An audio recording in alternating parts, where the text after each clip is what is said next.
we're gonna try to get you to No Way Home, but we're just kind of giving you sort of a breakthrough of Spider-Man 2, 3. Right. So but I have a. Let's look at Mary Jane. Uh-huh. Mary Jane, she does feel like the damsel in distress a lot in the first two. Right.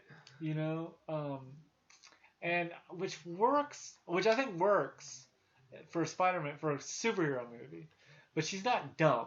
No. No, Like, I don't know if she's. Oh, I guess in every iteration of the movies, I don't think she's ever like just a dumb. It just sort of. I feel like they get better writing her throughout. the trilogy. Yeah, right. Yeah, and throughout the trilogy, and I guess also with the different iterations of the movies, Yeah. I feel like she gets better. Well, and I mean, I know one thing we've got to talk about in Spider-Man 1. What was your thoughts on the kiss? Oh, the upside down kiss. Yes. Was that in the second one? Or That was the first one. Okay, yeah. Because in the first one, and let's just kind of go back and forth. All right. The first one was sort of so she basically is on her way to home, and these like thugs who are just sort of like sitting next to their car like says, "Hey, sweetie," and so they follow her, and then Spider-Man like sees that and says, "I guess it's time for me to go and spider up." So he gets the suit on, and he fights them all without his mask. Right. Then he goes, "Who are you?" And then she's like, and he goes up, and he comes down, and she says, "You have a knack for saving my life."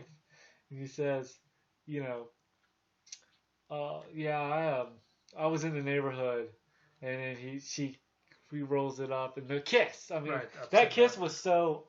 It's been 20 years, and I still think that kiss is so iconic. How they even did that on a episode of the OC.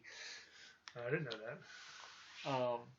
But so let's finish. I guess let's kind of catch up to Spider-Man 2. Where were we, Spider-Man 2? I think we're just going over what we thought of the villains. I think we're somewhat. So he does the fusion. He wants right. He wants to sort of, and I like how he, if you look at both him, he changes and kind of, he wants that power of the sun. Right. And I think that's his goal. But I feel like he's doing it for, they all have good intentions. Right. But it just, they go adrift. Right. Somehow.